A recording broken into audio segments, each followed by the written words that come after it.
performance alone will not get you promoted. Hi, I'm Claude. And I'm Jess. We are corporate employees by day, entrepreneurs by night, and work besties for life. Join us as we explore how work besties lift each other up, laugh through the chaos, and thrive together in every industry. Work Besties! What do you get when you mix a sharp sense of humor, spot-on self-awareness, and a killer content game? You get Roxy freaking Couse. This isn't just an episode, it's a whole amazing vibe. Wait till the end, because you will hear from Roxy herself. How do you make work feel more like you? Welcome, Roxy. We are so freaking excited to have you. Thanks for having me. I'm happy to be here. So we wanted to just get right into it and ask you some questions about you yourself and how you started this whole movement. So how did you get to be who you are, finding that niche and the voice that you have, which is so unique? That's a great question. So it's kind of been this journey, and people that follow my content now, they probably know me as like the Millennial Manager, but that wasn't where I started. Actually, I was trying to create something, and outside of thinking about work, I didn't want to talk about work. I just wanted to be creative. So I started creating content about being a homebody, because I am a homebody outside of the office. I was doing really well, like in terms of that. I've always loved home decor. In my career, I've actually worked for home decor businesses in the past. So it's like, that's so true to like who I am. So I started talking about being a homebody and curating my home with these things that I love. But then one day I was just like thinking about, what can I do? What can I talk about? And I just randomly posted this video around performance alone will not get you promoted. It was heavy on my heart. I mean, I've been in corporate for a long time. I know this to be true. And the video did extremely well. And what I have found in terms of your niche and like what you do, it's very easy you can avoid who you are, or you can really honor that and embrace it. And I feel like that's when the magic happened, and I started to grow a following, and people started to really resonate and find my content relatable. And so that's where we are today. I still kind of still the homebody, but I am very much about how to thrive in the corporate space now. Which I think is so fascinating, because when you and I first started connecting, I vaguely remember the homebody stuff, but it wasn't until you commented it that I had to go scroll for it. It is, if you go deep down, you'll find it. Yeah, because we came after, right? Yeah. And it was all about, like you said, this Millennial Manager. And I feel like the one thing that also came out when you and I had our sign conversation that I would have no idea from watching your content, which I find fabulous and we'll be referencing more on. I had no idea that you were still working nonstop as well. So to us who have the 9-to-5 jobs, you're balancing this content creation while still working, which is fascinating to us. How did you find the time to balance these two? Yeah, it's so funny, because I always say like I've been living this like Hannah Montana kind of life.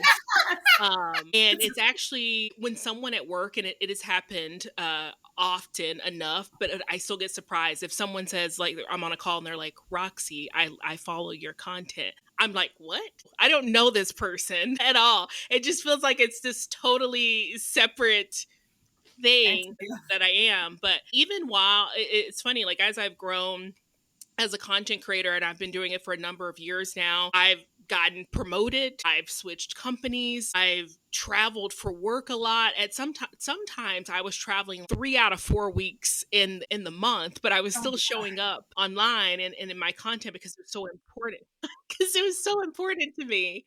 So yeah, I'm still working in corporate. I'm not full-time. Actually, this is a new development. I went part-time, but I've been working in corporate this whole time and just balancing the content creation side with my 9-to-5. How do you do that? Yeah. Because it's so much work. Like, we are there and we are not as consistent as you are. You're our motivation. How do you do it?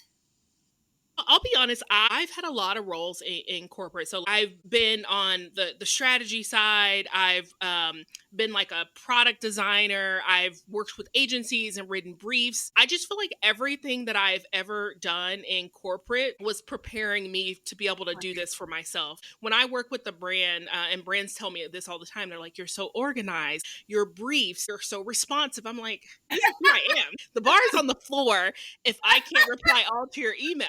So some of it feels like second nature for me. One of the topics that our work besties love to learn more about is burnout. So you talk about you have a traditional job, just recently part-time, but at times you were full-time, and then you started building your career. Which was full-time. Did you have moments of this isn't sustainable? For sure. There's definitely been moments where it didn't feel sustainable. So one of the reasons, and a lot of people don't know this, is that when you start to create content the way that I was, and I was doing the homebody stuff, and it was more like vlog, and I need to like go around my house with like a tripod and all this kind of, like, it's very labor intensive, and it's a lot of work. I needed like a balance between low effort and high effort content, which is where the Millennial Manager came from, because the Millennial Manager content is low effort content. I set up a tripod here, I'm talking to the camera. So I just needed that balance. And that's kind of like where it came from, because I could knock out like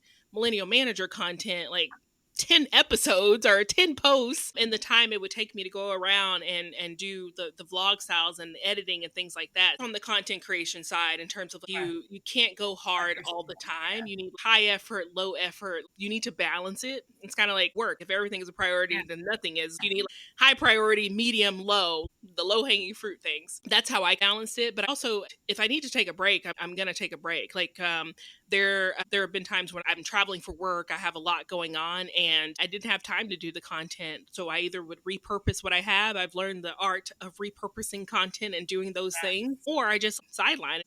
It's a balancing act. And I mean, you will burn out if you don't prioritize and take the time for yourself. So I try to balance. It's good to hear that from someone that is, successful, that it's okay to stop and not to feel guilty, because I know, at least for us, if we are not promoting, then there's also this guilt. Oh my God, my brand is going to go away. I'm going to lose, this Some and that followers. Yeah. So I think that it's so important to hear that also from you, for everybody, that it's okay to pause. Obviously, it's not going to be for 2 weeks or 3 weeks, but a certain amount of time. Right. Do matter. I'm going to ask you that same question, but as your Millennial Manager self, what would you say to your community about how to deal with burnout? Well, one, I have told direct reports this: we're not saving lives. If you are feeling like you can't do it all, that's okay. Like, we're all human. I'm great at like managing my time and having autonomy and getting the work done and managing my to-do list. Right. And so like a lot of it feels like it's like second nature, and it's almost like, okay, I said I was going to shoot a video today, so like, let me get this out. In terms of like how I actually do it, when I was first starting, I actually went on this, I need to post every day for 6 months. So before work, I was writing scripts, posting. I would do my job because I work from home. I would do my job throughout the day. If I like had an idea, I'd like jot it down somewhere, like, and later I'd either shoot it or I'd come back to it. But it's like before work, after work, weekends, like those are all opportunities for me to work on this like side hustle content creation. I've just figured out like how to balance it and how to make it work without sacrificing the quality of my work during the day. That resonates with us as really well. Like, I do it usually first thing in the morning, you do it after work, and then weekend. Yeah, the weekend. I do most of it on the weekend. Like, if you can, you've got that vision and ability to hustle, like, you'll find the time. You're right. It's just one of those that you if you enjoy it, you'll find the time. For sure. Exactly. You always find, my husband thinks I'm crazy. Sometimes when I have a script in my head, I can barely sleep because I'm excited. I'm going to wake up early in the morning. I got to shoot this. I actually did this like yesterday. Like it just, you will find the time if you love it and like you have this like North Star. I know where I want to go. You figure out how to work it into your life. I'm only tapping because how many times I like send her a text at like 3 a.m. and she's like, Why are you writing to me at 3 a.m.? I woke up and I got this inspiration. I just want to get it out there and like, let's go do it. Yeah, exactly. They say that we're like, I don't know if it's like people that are like geniuses or like you have trouble sleeping because you have all these ideas. I'm not saying that like we're geniuses by any means. Maybe we're crazy. I don't know, but passionate. We're passionate. We got a lot of stuff in our brain. So speaking about like stuff in your brain, what really sets you apart from my perspective and it's your personal branding and how you bring yourself to life, whether it is if people go all the way back and see your homebody section. I relate to that just as much as I relate to your content on the Millennial Manager, those love letters, so much. Your personal branding to me is really what rises above. What do you think people get wrong about personal branding overall? That's a great question. When it comes to personal brand, one of the things that I've been very careful about is it's about me. I'm the brand. So It's not attached to my employer. It's not attached to the jobs that I've had. It's me as the person. And when you become the brand, you can branch out into so many different things. I'm a storyteller. I love to write poems and I love talking about home and I love all these different things. And those just become, that's Roxy, as opposed to if you only spoke about a specific thing. If I only talk about being a millennial manager, I put myself in this box almost, and people come to expect that from you. And it's hard for people to come along on the journey when they're so used to seeing you as this one thing. So I've just made sure that my brand is well-rounded. All the things that make up who I am. I've heard it said many times is like, you are the niche. Like it's you. It can't be like Roxy who works in corporate from 9 to 5, because if I no longer work in corporate from 9 to 5, you would have a hard time relating to me because that's all of who I am. I love that. That's fantastic. The element of authenticity. What does that mean to you, especially in relationship to the content? I love creating authentic content, and there's always a little truth to everything that I create. Sometimes the timelines are switched around and I'm not like too specific. I've talked about like I've had a boss who didn't like me, but you don't know if that was now or if that was like years ago. But I do, every story that I've told, and I think the reason why people can relate to it is because we're experiencing these similar things. We've all had this, and this is from real experience of working in these spaces and from my life, and it just comes out. Authenticity doesn't mean that you tell everything that's ever happened in your life and you expose every element of your life, because for me, I create, I don't document. So I don't talk necessarily about my husband. I don't talk about the day in the life and what we're doing and all of these type of things. The content that I am putting out is authentic to who I am. I'm only speaking from experiences that I've had. That's awesome. As your audience is growing, what part about yourself do you try to protect from that audience? One of the things that I've learned in creating content is that everything can become content. So, for example, I've tried to kickstart my health journeys and going to the gym, and everything can be content. So it's very hard to protect certain parts of your life or to focus on those parts because you're like, oh, I could talk about this. So I am trying to be better at like not making everything into content piece. I have started health journey and wellness, and I have talked about it a little bit. I'm working out more, but every time I go to the gym, I don't need to like filming it and talking about it, because it kind of like throws your mind off to being intentional about this. There are definitely some elements that I try to protect. Things that like me and my husband do. Like I don't do like date nights, or I just did like this surprise 40th birthday for my husband weeks ago. And some content creators would like post pictures and stuff. I just don't. And people do ask. People want more of you. They want you to talk about your home life and like marriage, and like people ask me like, is your husband a homebody, and all these kind of things. And it's like, he didn't sign up to be a content creator. My friends didn't sign up to be a content creator. So I just protect the people around me from the content stuff. That's smart. I think that's one thing that I think we even talked about it too when we first started off. Well, what are those areas that we would protect when we talked about family and elements of that? Because you need to have some element that's just, which is fine for some people that do it. It just depends where on for you and your authenticity where you draw the line. Where you draw the line. Yeah. Exactly. Yep. So which might be that for us and for other people. Oh yeah, there's nothing wrong with it. If anyone wants to share all of it, that's fantastic. I think just you need to know your boundaries and how you can do it in your own authentic way. Yeah. So the focuses that we each have, which have some synergies, which is fantastic. Definitely gear more towards how to help people from the career aspect or personal and career, not necessarily relationship. Regarding the balancing corporate life, you said earlier that some people actually, say, oh, I follow you. Your company, like at the beginning, how did they react? You say that you've been moving companies. So what was their reaction all this time? And I've worked for tech companies, and in the tech space, things are kind of changing where everyone is thinking about thought leadership and how can we be thought leaders in the space. And when I first started, I was so nervous about people at work, like finding my social media. I started to get like serious on TikTok, and actually people at work were like, oh, TikTok's for kids. They're dancing over there. And I'm like, cool, this is a great place for me because you're not over there.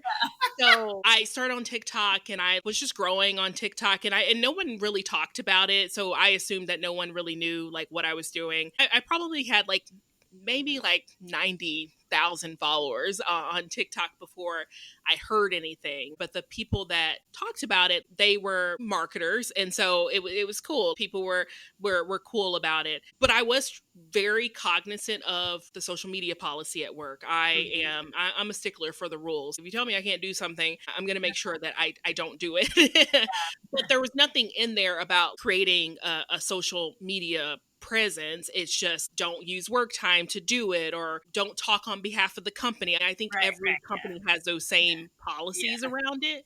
And so I made sure that I stayed within the rules. What I found was that some of the topics that I would talk about, especially if I talked about marketing and a retailer loyalty program, the video just completely blew up. I work for a company that was like creating software for marketers. And that when it was picked up by the media, that was really great. That's really great for the brand because my company does marketing and I'm talking about marketing. So it's thought leadership. And I think that that's where I see a lot of corporate people having this opportunity to leverage who you are and your expertise to talk about topics that could benefit the brand. I'm just very cognizant of the social media policy. And when I switched companies, I actually got clarification. I saw the social media policy. I was like reading through it and I went back because I wouldn't want to come into an organization. I assume everyone's Googling everyone these days, but who knows? If you didn't, like, I don't want you to be like, oh, to know this. And your name's a little unique too, Roxy. Yeah, if you didn't Google me, but I did get clarification and my boss was totally cool. They respected it. They loved it. And maybe if you play within the rules of the organization, everything should be fine. I mean, it can be kind of weird at times, but I just try to make sure I follow the rules and not compete with my company. Okay, this is just something I would love to know. A lot of your videos, you're making some type of iced coffee. Mm-hmm. In fact, I created an iced coffee for this. That's when I ran to the kitchen and fell. See? That's what I get for that. Where did this love of coffee come from, and what's your favorite coffee? Ooh, my love of coffee. So my love of coffee probably goes back to me a child. So my mom, she loves coffee and she gets up. She's always gotten up like really early. She always had a pot of coffee going. So I always smelled coffee in the house. Mm-hmm. And we would always sit on the porch. And sometimes I would like take a sip when I was younger, but now like we can drink our coffee together. Yeah. So I just think my love of coffee definitely comes from my mom loving coffee. And it was just like these moments that we would have together. So like, I often think about like when I'm making my coffee in the morning, I like think about my mama. And it's just like true to who I am. And iced coffee is definitely like a millennial thing. I love an iced coffee. And COVID during COVID, I never made coffee at home before because I Oh, always went really? into it. No. I would never. I'm like, I'm not doing this. Because I would always like be going into the office. So I stopped every day. Like I'm the person that like, if I'm going to be late, I'm going to show up with like coffee. With the coffee. With Starbucks. Like, I was gonna Starbucks be or late like, anyway. yeah, exactly. 5 Like more I'm, minutes. yeah, I'm gonna show up with coffee. Being that we're about work besties, I'd love to chat with you a little bit about work besties. Do you, Roxy, have a one or a few work besties? I have always had a work bestie at every place that I've ever worked. It's been like you just need someone. I actually remember, and I think I actually have talked about like how you can find community through work. And for someone like me who like I've moved around for work. I'm originally from Texas. I worked in Arkansas, moved to Cincinnati for a job. Me and my husband moved to Michigan for another job that I had. So I've had to find community in these places, and I've pretty much made a work bestie at every place, even working remotely. There's always that one person where you're like, okay, this is my person. So Yeah. yeah, I just love it. And I mean, these are people that they've been to my wedding. I've been in there. It's just like work is such a great place to find these forever friends, especially when you can connect over the same dislike for somebody or some project. Say the For trauma, the also report or that and the whatever. trauma bonding trauma as Oh, well. the, you know. trauma. It's so Exactly. strong. What would happen if there were no trauma at work, right? We would not have any Right. work Oh. besties. No, you still we'd be talking about like Love Island, which I know you love to talk about, or something like I that. do. So it might be more positive commentary. I know, but it was a joke. All right, I get your joke.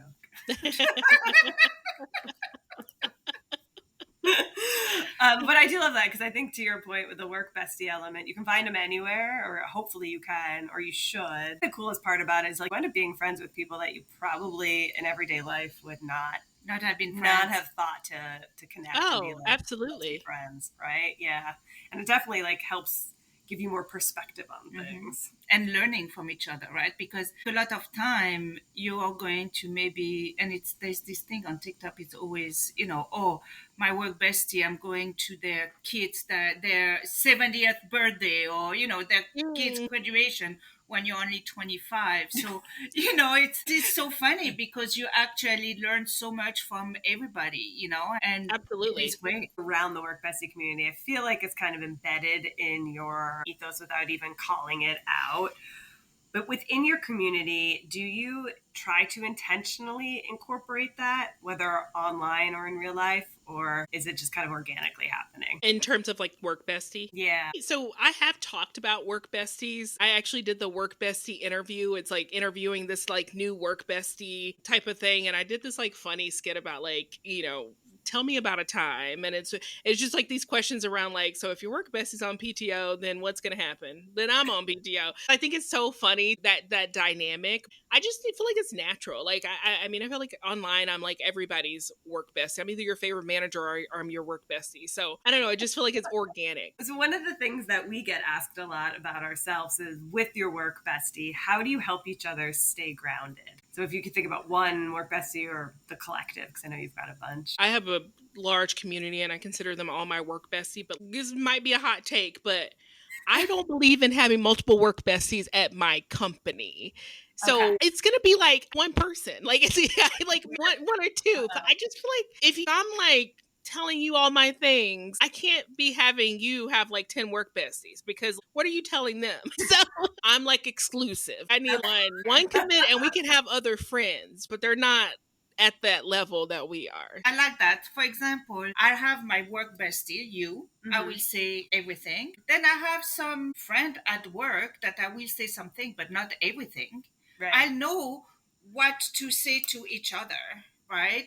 I don't want everybody to know what is in my head. I can say she's weird, but I can say it to you only. I actually am aligned. I feel like all three of us are similar. I don't think you can have more than one solid work bestie at the same company, right? To your point, you could have like a solid work bestie at other places too.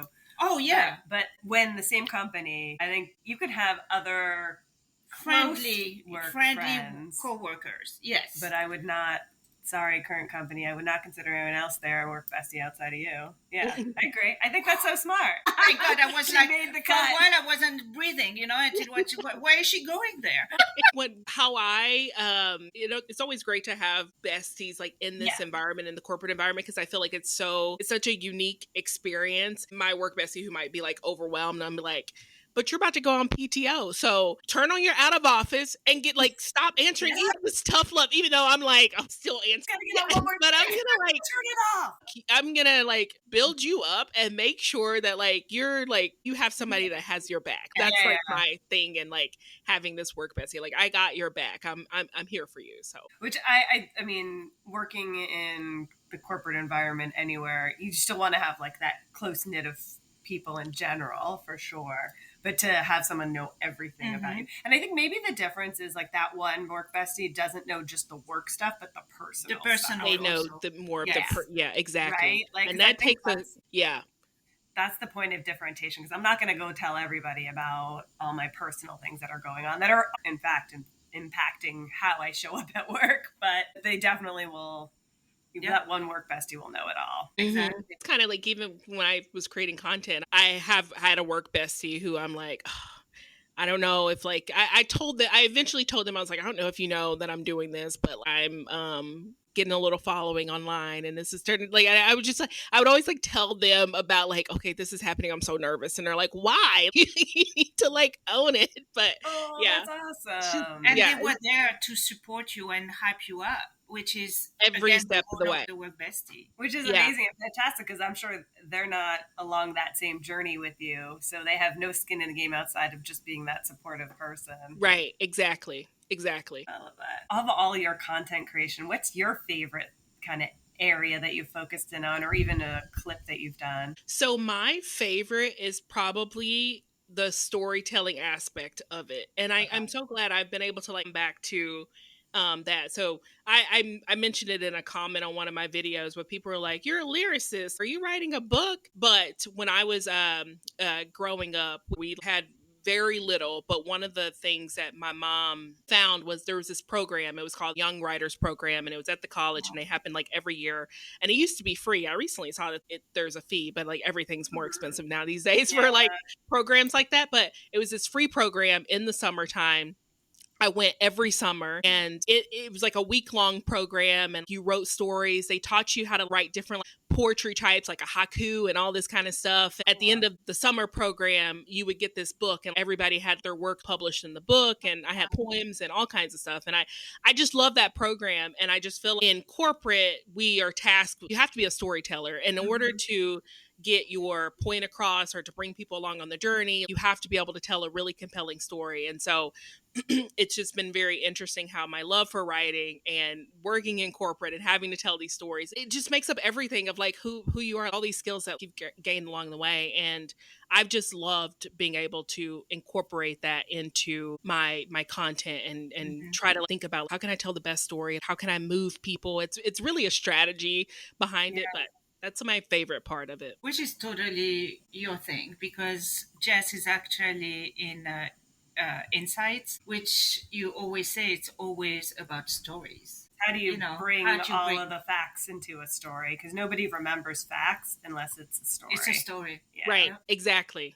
Yeah. And you have to bring them on a journey. So it's not only storytelling, it can't be about you, it's the audience you're sharing it with, right? And you do such a great job. Your content doesn't focus just on one thing. And even the topics that you have, yes, it's the Millennial Manager, and you can look at us and see neither of us are millennials, but we still relate to it. Sorry, maybe people think for you. Maybe people think I can tell I don't look like a millennial. Speak for yourself. I know I am not a millennial, but I definitely resonate with a lot of your content too. So even though it's focused on that, it's wide enough to still bring in people on the journey. Yeah, trigger that emotion. Right, into people. Yeah, and that's what it is. Which brings us back for more. Which, by the way, is not so easy to trigger an emotion onto people. It is very hard. I feel like it's very hard. Well, I think it goes back to you're building a community similar to what we're trying to do. You've already established and people are on that journey. And if you build the community, you get to know who they are. So telling that story helps in a way because you know what they're interested in. Yeah. Yeah, for sure. So if somebody wanted to start into content creation, they haven't yet. They've been thinking about it, but they haven't like taken the stab yet. What would be your tip for them to get started? Just get started. So just start posting. So people ask me all the time, it's like, how do I get started? How do I come up with my niche? One, I think it's about being a marketer. I know it's about the audience. You have to figure out who you're talking to. And one thing we say in marketing is if you're talking to everyone, you're talking to no one. It is much easier to talk to an audience that you yourself are a member of. So like I can talk to millennials because I'm a millennial. I can talk to a girl in her 30s because I'm in my 30s. It's important to focus in on that audience. I'm going to talk to this one person about this one thing, and then you find that there's like a lot of people that also resonate with this thing. It's also important to have like an outside in way of thinking. And I actually was telling my hairstylist, the person who does my hair, I was looking at her social and it was a lot of selfies of her, and I'm like, but you're a hairstylist. You're trying to get more business. Yeah. It has to be outside in. You have to show the product. You have to show yourself through the hair. Yeah. Nobody wants to see the selfies of you. It's also like removing yourself from the equation. And I've learned this in like creating. How do you tell a compelling story? Like I have to make you see yourself in this. This isn't about me. This is about you. So for example, one of the strongest hooks that I felt like I've had was when I started doing the homebody content. And like what I led was, is anyone else a homebody? But yeah, you like being invited to things, even though there's a 99% chance you're not going. You're not going. It wasn't that made it less about me. It's about you. And everybody's like, yeah. I am. So that if you're going to create, like, it has to be like selfless. Like it's not about you, it's about them. Start to create for a particular audience that like you yourself are a part of, that you could talk about all day long. And I just feel like that's the best way to get started. And Roxy, where can our audience find you? Yeah, so it's at Roxy Couse, Instagram, TikTok, also YouTube. It's Roxy Couse on LinkedIn. Recently, like in the last year, I prioritized LinkedIn, and I recently passed like 10,000 followers on LinkedIn, which I think is amazing because LinkedIn is so hard to grow on. So, yeah. So that's where you can find me. That is one thing I think most content creators don't understand is the different platforms have different ways to gain those audiences, and it isn't the same recipe. Absolutely. Yeah. That was my journey. Like I grew on TikTok, and then I was like, let me prioritize Instagram, grow on Instagram. And then I was like, okay, LinkedIn. And LinkedIn was last because I work in corporate. Like you really get seen over there by the people that know you in real life. Yeah. Totally understand that. But to your point, celebrate the wins, even how small, like they're still big wins. So absolutely. Exactly. Congrats. All right. We have one last question for you, Roxy. How do you make work feel more like you? I make work feel more like me by showing up as myself. So one of the things that I have a sense of humor, and it comes out in my content. Like sometimes I'll think about like, you know, I'm like panicking about a deadline, or like we're like, oh no, this happened, and I'm like, this is nothing like compared to like the grand scheme of what's happening in the world. Sometimes I'll have to stop myself from giggling. When I was younger, me and my cousin, who were the same age, we always got in trouble because we would just be giggling at like the wrong times, like in church or something like that. And so I just think we take ourselves so serious where like sometimes we just have to like laugh and be who you are. I just think if you can like hone in on that, and this is how I'm going to show up, and it just helps you to just be more comfortable in any environment that you walk into. I have nervous energy. I think millennials have nervous energy. And so one of the ways that I get over that is I always try to crack a joke at the beginning of a presentation. I'm going to make you laugh. I'm going to make you smile. I'm going to make this seem this is not that big of a deal. And I feel like I bring that into the content too. Like it's going to be humorous, but there's going to be some real to it. And that's just how I am and how I show up. Oh my God, I love it. Roxy, I think I have said this to you now at least 5 times, but I'm a huge fan of yours. We're both huge fans of yours. This has really been one of the coolest things for us too. So thank you so much for having this conversation with us. I feel like I am leaving this conversation a bigger believer of you than I was even before. Is it even possible? I don't know. I don't think it's even possible between you and I. I think I relate to you so much because I also have that nervous energy, and I kick off with humor as my way of combating it too. Your humor is so, the way you do it, it's so honest and it's so real, and having those conversations with you, the hustle that you have behind the scenes that people don't see or know that you've now shared with us, I find it commendable, and I'm so in awe of you. Thank you. So thank you so much for sharing this with us. You've led with a lot of insights. You've given us permission to take a pause. You've given us permission to laugh. You've given us permission to say, it's okay that you're living in chaos, but take a step at a time. And to make sure to be authentic. And I really love the fact that you say it's not being selfish. You have to be selfless and talk to your audience. And that, I think, it's something that is really, really important. I will be re-listening to this nonstop and remembering this important occasion for me. This conversation was a true honor of our podcasting lives, and we'll be re-listening to it every time we need a reminder that it's possible to be bold, funny, and full of heart all at once. So if Roxy's words hit home for you, take this episode as your sign. You don't have to hide who you are to be professional. You don't have to shrink to fit into workplace culture. So you can be funny, real, ambitious, and still protect your peace. So share this with your work bestie, your group chat, or that friend who's learning to lead with their authentic self. Then come hang with us in the Work Besties community, where we celebrate bold voice, weird talents, and all the messy, magical parts of showing up fully at work. Follow Roxy, cheer up, and let her remind you, you don't need permission to be yourself and to be funny. But if you're looking for it, this is it. Bye. Remember, whether you're swapping snacks in the break room, rescuing each other from endless meetings, or just sending that perfectly timed meme, having a work bestie is like having your own personal hype squad. So keep lifting each other up, laughing through the chaos, and of course, thriving. Until next time, stay positive, stay productive, and don't forget to keep supporting each other.